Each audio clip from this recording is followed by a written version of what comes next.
어제 윤석열 대통령이 국정과제 점검 회의를 했죠. 그래서 156분간 2시간 반 넘게 이제 토론을 하고 그게 생중계로 전 국민들이 함께 볼 수 있었고, 주부, 자영업자, 대학생 패널 14명이 이제 윤석열 대통령하고 배석을 했던 장관들한테 이제 질문을 하고 대답을 듣고 뭐 그랬습니다.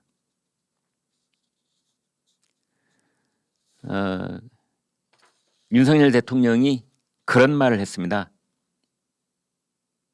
인기가 없더라도 노동, 연금, 교육 개혁을 반드시 이루어내겠다.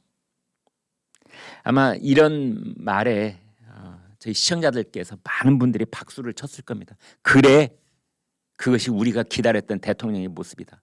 지지율이 40%가 아니라 20%, 아니 그보다 밑으로 내려가더라도 국민들과 함께 쓴 약을 삼켜야만 하는 연금개혁, 교육개혁, 노동개혁, 그것을 이루라고 나는 윤석열을 대통령으로 찍었던 사람이다. 이제 제 시청자들께서 그런 분들 많으실 겁니다. 그런 분들이 듣기에는 얼마나 속 시원한 말입니까? 내가 인기가 없더라도 대통령이 그러는 겁니다. 국정과제 점검회의에서 제가 인기가 쭉 떨어지더라도 이 3가지 개혁은 꼭 이뤄내겠습니다.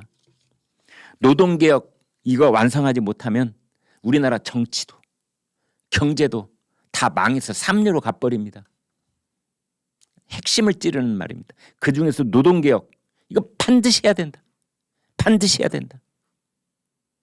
우리나라 이 노조 때문에, 강성 노조 때문에, 민노총 때문에 해외에서 들어오려고 하는 투자 자금이 다 빠꾸 오라이 해가지고 다른 나라로 가버린다. 국내 기업들도 현금은 많이 있는데도 불구하고 투자를 안 한다. 새로 투자를 하려고 그러면 그곳에 있는 사업장의 노조가 다 반대를 하거든요. 전기차 생산 공장 늘리려고 그러면 그거에 대해 또 반대. 이제 이런 식이기 때문에 새로운 투자가 일어나는데 전부 다 걸림돌 역할을 하고 있는 거 아니냐. 그것이 계속될 때 정치권이 편승을 하는 겁니다. 거기에.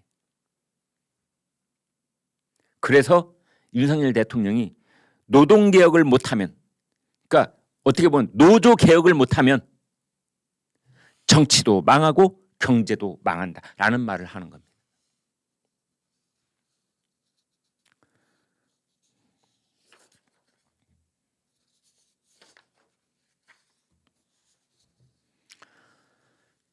여론조사 하나 보여드리겠습니다. 지지율 여론조사가 나왔는데 국민의힘이 더불어민주당을 역전을 했습니다. 지금 보시죠. 그러니까 한 달 전 11월 3주째 그때는 더불어민주당이 33%, 그다음에 국민의힘이 30이었습니다. 그다음에 11월 말에도 민주당이 34, 국민의힘이 32였는데 12월 달 들어서 더불어민주당은 밑으로 꺾였고 그다음에 국민의힘은 이렇게 가파르게 상승세를 탔는데, 그래서 지금은 국민의힘 36, 더불어민주당 30 이렇게 나와 있습니다. 이 여론조사는 엠브레인, K스탯, 코리아 리서치, 한국 리서치 이 4개 여론조사 기관이 함께 조사한 겁니다. 그래서 이 내용을 좀 구체적으로 보면은 국민의힘은 호남을 제외한 전 지역에서 민주당을 압도하고 있는 것으로 그렇게 나와 있습니다. 특히 중도층에서 국민의힘이 가파르게 상승을 하고 대신에 민주당은 꺾여 들어가고 이렇게 되어 있습니다. 중도층이 드디어 움직이기 시작했다. 이렇게 보시면 되겠습니다.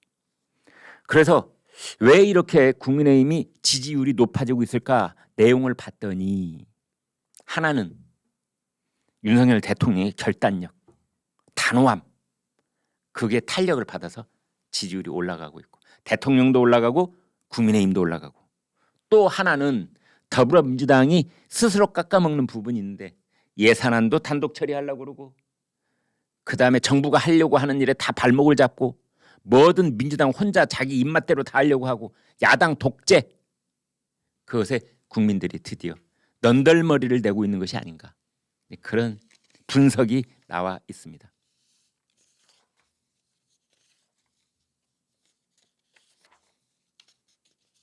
네, 오늘 저희가 준비한 내용은 여기까지 여러분과 공유를 했습니다.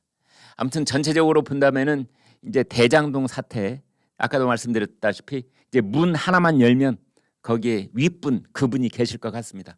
그래서 전체적인 얼개가 이제 지금 재판이 진행되고 있는 가운데도 계속 나오고 있습니다만 검찰의 공소장 그리고 재판 과정 그리고 이제 마지막에 재판부가 선고를 하는 과정이 되면은 아마 전체적인 내용이 나올 것으로 보이고, 그다음에 이재명 더불어민주당 대표에 대한 이제 소환장이 언제 있을지, 이번 주에 발부가 될지 다음 주에 발부가 될지, 크리스마스 이전인지 이후인지 뭐 이런 것들에 지금 정치권에 초미의 관심을 보이고 있다, 이렇게 볼 수 있겠습니다. 여러분, 제가 몇 년 전에 여러분께 그 조선일보 구독을 한번 권유한 적이 있었는데요. 예, 보여주십시오. 네. 제가 늘 드리는 말씀이 이렇습니다. 조선일보 신문, 종이 신문 한 분씩 구독을 하시면 제가 장담할 수 있습니다. 장담하실 수 있습니다. 부자 되십니다. 행복해지십니다. 그리고 무엇보다도 팩트 중심의 인포메이션을 가질 수 있게 되십니다. 저희 조선일보 제가 지금 논설위원인데요. 저보다 지금 선배님들도 많이 계십니다. 근데 제가 이제 위로 치면은 한 1%, 2% 안에 드는데요.